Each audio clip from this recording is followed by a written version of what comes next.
Have you ever felt guilty about making bad art? I'm talking guilt over wasted time and resources, because let's face it, art's an expensive hobby, and who has spare time? Today, I'm flipping the script. So we're diving headfirst into the messy, beautiful process of creation. Because guess what?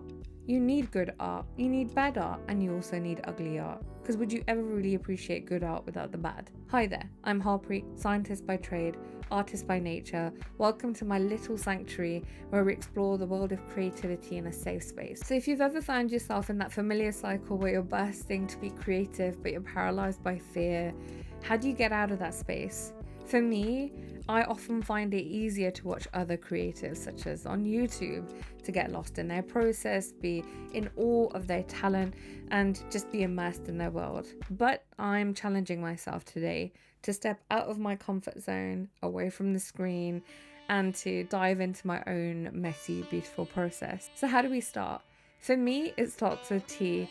Making tea has always been this ritual that allows me to pause, breathe, to remind myself that it's okay to take one thing at a time. And in these small intentional acts, I find the courage to pick up the brush and begin. I invite you to think about what you can do that allows you to be intentional with what you're doing and to tap into your creative process. And then I reduce the decision fatigue. So I choose a picture that I like. I don't care about the color, the composition, how I'm going to paint it or create it, what medium's going to use. I lay everything out on the table. I just pick a pretty picture. And then when it actually comes to it, I recognize that the fear is there, like a loyal friend that just does not leave. I have a fear of making a mess, of creating something quote unquote bad. But then I constantly, intentionally remind myself that it's about expression, not perfectionism.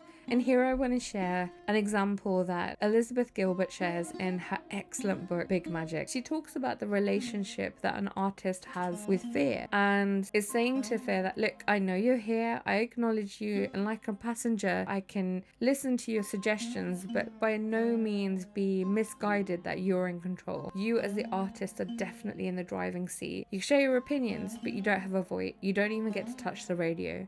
And I really like this. It requires the artist to be quite aware of their emotional and mental state. So as I start to create, I am internally checking in with myself and saying it's okay. I'm giving myself permission to acknowledge what fear is saying, but also saying thank you, but no thanks. So I keep going, adding layers upon layers, experimenting without overthinking, allowing space for my curiosity to come out and play.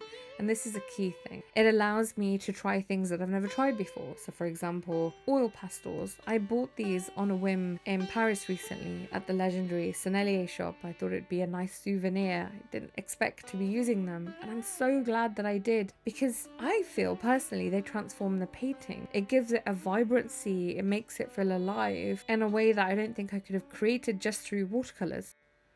There was a real urge to just stop painting. It's done now, don't keep adding to it. But I'll be completely honest, because I knew that I wasn't putting pressure on myself, I just kept adding to it until I felt like, yeah, kind of done with it now. And I'll be completely honest, this is the most challenging part. When you finally finish, it's important to shift your perspective. It's something that I use with my coaching clients. And I ask myself a simple question. What would I say if somebody that I love and admire greatly had painted this painting? So it's not me, somebody else has done it. What would I say? And the reason for this is that I find that personally and generally humans, we are much kinder, encouraging and supportive of people that we love than we are to ourselves. So internally we can be incredibly critical and unkind. So as a rule, I always view my artwork as if it's created by somebody that I love, and I do love me, but I just want to change that internal narrative that I have within me. Because here's the thing, creating without the weight of perfectionism is what truly inspires me to create, allowing me to be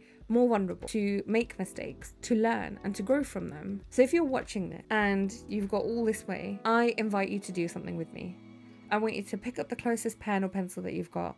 The closest drawing surface could be a napkin, the end of an envelope, anything that you don't really need, and just start. Scribble if you want to, doodle. Just let your energy flow and connect with whatever you're creating on. Because in this messy, unfiltered space, That's where the magic happens. That's where you'll find your voice, your style, your truth. So here's to embracing imperfection, to diving headfirst into the unknown, to discovering the beauty that lies within the messy process of creation. Thank you so much for joining me on this journey through the alchemy of creativity. If you found value in today's video, I'd love for you to join our community here on YouTube and Instagram. Share your thoughts, creations, and insights. Let's continue this conversation and inspire each other to keep creating. Until next time, stay inspired, stay curious, and keep creating. Thank you for being part of this journey.